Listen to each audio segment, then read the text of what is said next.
In today's clip, I'm going to talk about why remote work is not here to stay, whether because of COVID or not, and I'm going to cover it from both the company's perspective and the personal perspective.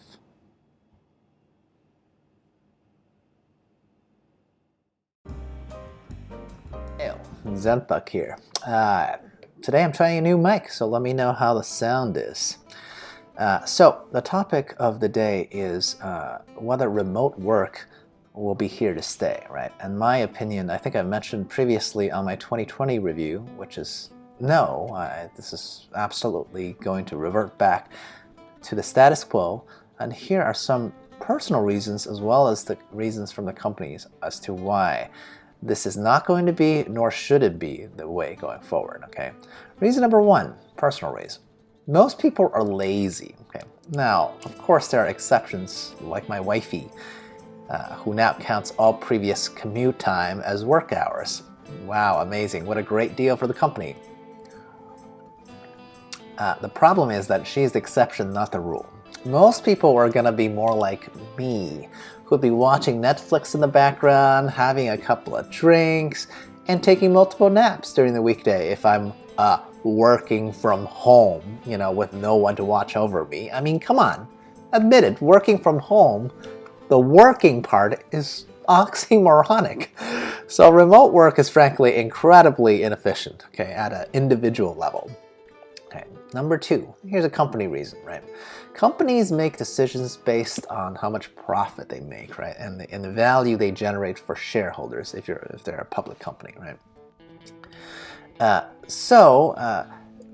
We're all in the boat of saying remote work can work right now, right? Because not too many white-collar companies have collapsed this year outside of the retail industry, obviously, that are going bankrupt. So great, it's not the worst case scenario. That's true for white-collar workers, right? It's not. But look, company may feel like remote work is not untenable, but that's the best thing that can be said about it, right? So looking past on this period from the future, though, do you think companies, decision makers are going to look back and say, oh yes, let's continue the work atmosphere based on the year when profits were at record lows, right? Simply above the worst case scenario. Yet that's definitely the direction that we want to trend towards. Is that going to happen? There's no chance of that happening, okay? Especially when the year when all these white-collar companies are not doing so well, right? Like, the best that they can do is simply not be shut down. So they look back to this period and then they're not going to say, let's continue this, okay? Reason number three, we're going back to really the personal, right? The talks of the white-collar exodus is predicated on the pandemic alone, right? I read like people are leaving, you know, major cities like San Francisco and New York City, and they're moving into the middle of the country where real estate is much cheaper, right? Sure, who wouldn't want to move to a lower cost living area, right? But the reality is that the headquarters of major industries are not in small towns and flyover country for a reason, okay? Cost of living usually reflect the demand side of a pure capitalistic system, right? So the more expensive an area is, there's usually a good to great economic reason for it. So if you did move into the middle of nowhere because your current job will allow you to do so, that's great. That's even better if your role will remain what you want for the rest of your life. Think about that for a second.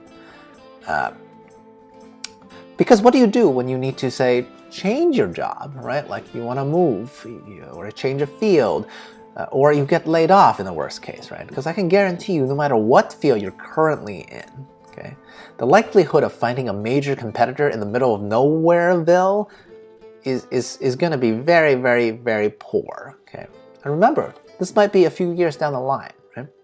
When the memories of the pandemic is in the rear view mirror for most people, right? No one will have the excuse of most people not coming into the office anymore. Then what happens? You're going to have to move to go to a new job, and now you have a house in a low demand area, or at least it will be lower demand, because all the white-collar workers that are in the same situation as you all of a sudden are incentivized to leave if they're trying to progress with their career, right? Reason number four, okay, this is at the company level, back to the company level. Remote work has been tried before and mainly pulled back. That was during a period that didn't have the pandemic as sort of an incentive, right? Why didn't it work before? Well, the most ambitious amongst workers know that FaceTime cannot be replicated by video calls, all right? The nuances of human interaction dictated so. Don't believe me? Have you ever met any company where the top executives all operated in different regions or even just different towns in the same state even? It doesn't exist, okay? So if that's the case, we're talking about C-levels, they're all together, right? So then every layer of management beneath each of these managers will need to congregate where their boss is and so on and so forth. So it ends up being most of the managers of a major company are all in the same physical location, okay? Again, if you have no ambition to do better in life or at your current job, then sure, aim for remote work, right? Just know that there goes your chance of being promoted or making more money, right? Let me be clear, I'm not saying that you can't do great work remotely. You can. Someone like my wife, who's a super trooper, she could do great work no matter where she is.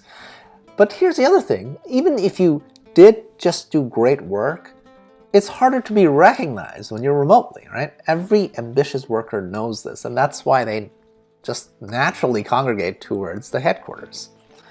And reason number 5, right? Here's where I'm gonna backpedal a little bit. The reality is that there are more businesses these days that can be done via remote work, right? What I just said doesn't cover, like the new trendy tech companies or smaller enterprises or startups with less than a certain number of people, or people who are doing contract work, right? So it could feel like we all know more people who can work from home, right? That's true. Look at me, I'm working right now, right? Alas, this is based on a tremendous level of privilege that's simply not accessible even to most white-collar workers, right? So really the final reason is because, bureaucracy creates its own rigid structure, right? So most bigger companies, what they want is at least the illusion of control because they know my reason number 1, which is that human beings are mostly lazy.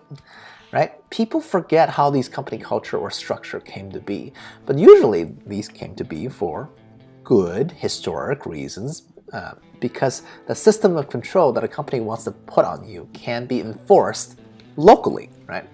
This is all starting to sound a little dystopian, but honestly, that's why I left the corporate work environment to begin with, right? And why I'm encouraging you to also leave. The system is simply not going to change. Certainly not fast enough, right? Like, my best hope is within my lifetime, but definitely not in the next 5 to 10 years, all right? Anyway, that's my spiel about this topic. Check out some of my other videos on edutainment or FIRE. Have a good day.